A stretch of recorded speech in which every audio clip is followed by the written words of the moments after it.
My back is up against this every day. It's against this wall. And when my back is against this then there's nowhere to go. But that way, that's it. And I don't give a who is in front of me. They're not gonna stop me. When we were 14 years old, we lived in Hawaii. My mom and I came home, and there was an eviction notice. My mom started crying, and I never forgot in that moment. It was a seminal moment for me because I felt like I never want to be in this position again. I had a dream, and that dream was to play professional football. The dream didn't come true. I had to work up in Canada at the Canadian Football League. When I was cut from there, my dad had to come pick me up. And I'll never forget, we were on I-75, and I'm 23 years old, and I said, I wonder how much money I have. And I took out my wallet. I had a 5, a 1, and some change, and at least I rounded up. I'm optimistic. So I thought, oh, I have $7. But I thought, God, ain't this I got $7 in my pocket. Where the do I go now? What do I do? I can't go back to CFL, because the point comes where you hear that voice, big run's over. At some point, you gotta be tired of not being number one.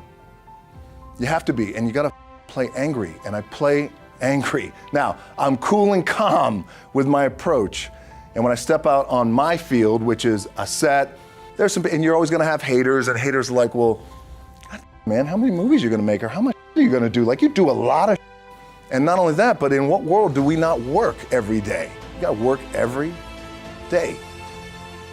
Well, you know, I read that your father, you used to watch him in training, and he would say, if I'm going to get up at 6 a.m., you're going to get up at 6 a.m. So what do you think you got the most from him? It was definitely my work ethic. My dad was a man who, against the odds, made it. And but he would get up at usually 5:30 in the morning, and he would say, if I get up, you're going to get up too. I'm 5 years old, and he would drag me to the gym. Yes. And I wouldn't work out, but he would just make sure that I was there and be with him, and that was our time that we could spend together. And but I would say my work ethic from my dad. My dad always said too that regardless of what you do in life and where you go, respect is going to be given when it's earned, and you have to go out and earn it every single day. So when I first started wrestling, I was 6 years old, rolling on the mats with my dad. But before the wrestling part happened, I was just in the gym putting in the work. At 6 years old, rolling around on the mats. And finally, when I could touch weights at 13, that's what I was doing. But the weight part for me and the gym part, getting up at 4 o'clock in the morning every day before anybody else, and grounding my thought process is in the no one will outwork me. No one has always been the anchor. It allows me to keep everything grounded. You call this your anchor, and where you find solitude. I do, yes. The gym for me and this physical activity for me is my anchor, and I always, I would recommend that for all of you guys in the room, is for us to find that anchor, whether it's hiking or biking or yoga or meditation or whatever it is. Because for me, the gym, or just some sort of physical activity, it anchors my day, and then it allows me to go on and work for the rest of the day. So it is a spiritual practice for you. Well, it's way more than just physicality. Yes. It's way more than just picking up a weight. It is my balance, it's my anchor, it's my spiritual anchor, mental, because what it allows me to do, it's the only time for me that, and we all need this, because this treadmill of life, there's no stop button, so it's so crazy. It just allows me to block out the noise and clear my head, think about what I need to do or accomplish, or think about the things I need to accomplish without the influx of information and people trying to tug at me and pull at me. Absolutely. People who've been knocked down sometimes in life, everybody, not in a ring, but have had those moments where you didn't feel the rest of the world saw you for who you needed to be. How were you able to turn that around? So when I first started wrestling, the idea was, well, why don't you call yourself Rocky Maivia? I hated the name. The powers that be said, nope, that's your name. I was also told, well, when you go out and you wrestle, you have to smile. I want you to smile big. And I thought, well, what if I lose? Nope. Yes, exactly. Yeah. Still got to smile. And Yeah. it just didn't feel right. That didn't Yeah. sit right with me. So a few months later, the company made me the Intercontinental Champion. And then a month later, we go into the annual biggest event. It's like the Super Bowl of wrestling, WrestleMania. And it was WrestleMania 13. By the time I got to Chicago, 16,000 people were chanting "Rocky sucks."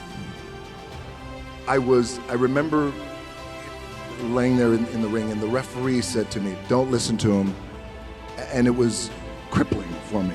So then, at that time, the powers that be thought, this isn't going to work, and for whatever reason, people are not liking you and they're not connecting with you. And so in that moment, it was very defining, because I asked then if I could just be myself.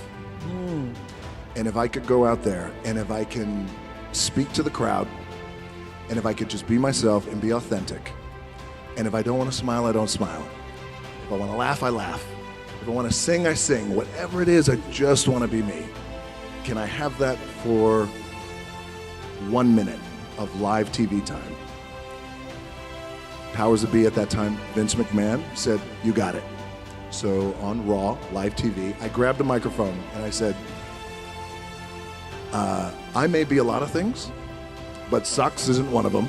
I guess the moral of the story is the importance and the power of finding your identity and being true to who you are. Even in that wild world of pro wrestling, it still applies to everyone in the room, and how powerful that could be, because it was a true shift and click moment. And I never looked back, and I became, fortunately, the biggest draw that the business has ever seen. Wow.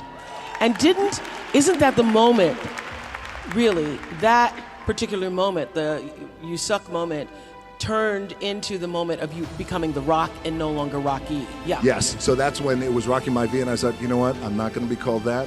We're gonna shorten it. I'll be called The Rock.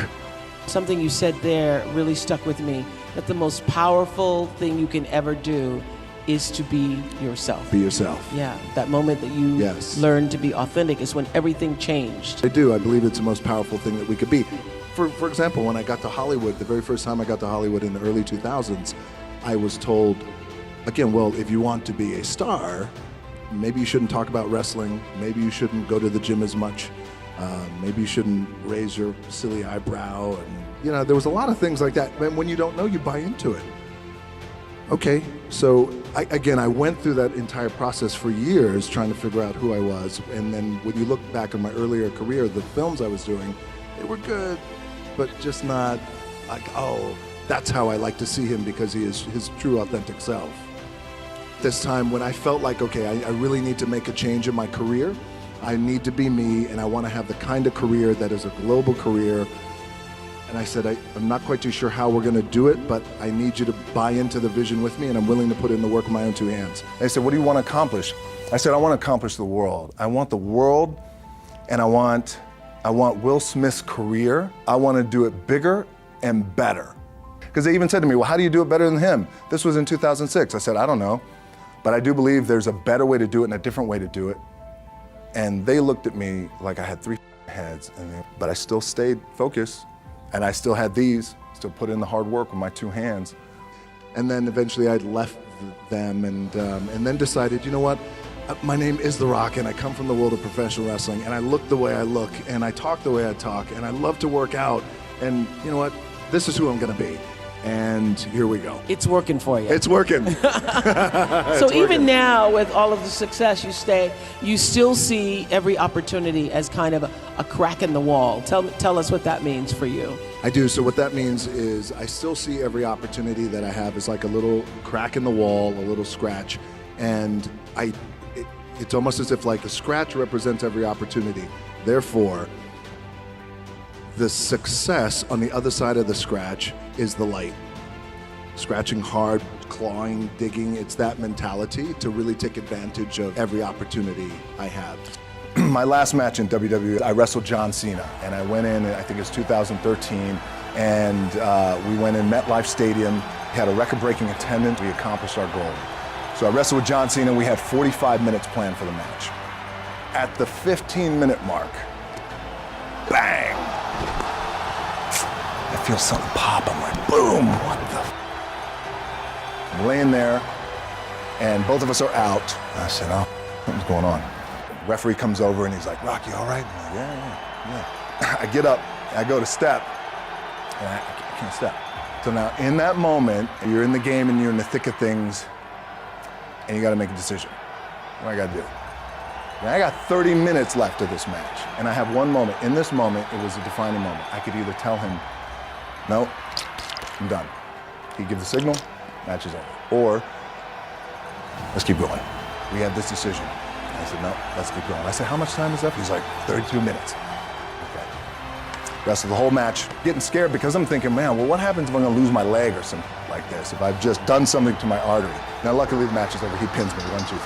Rushed home to my doctor's down in Florida and get an MRI, find out that I have completely torn my adductor, the top of my adductor and my top of my quad off my pelvis. What I was proud of was to walk out on my own, but not only that, but in this moment where the odds are against you, people are watching, your team's depending on you, you either say, I'm done, or this, whatever the is going on, it's temporary, and it may me up at some point down the road, but I'm not gonna let this opportunity go by without giving it my all. Really, the two things I wanna say are, you gotta be the hardest workers in the room, and don't the opportunity up.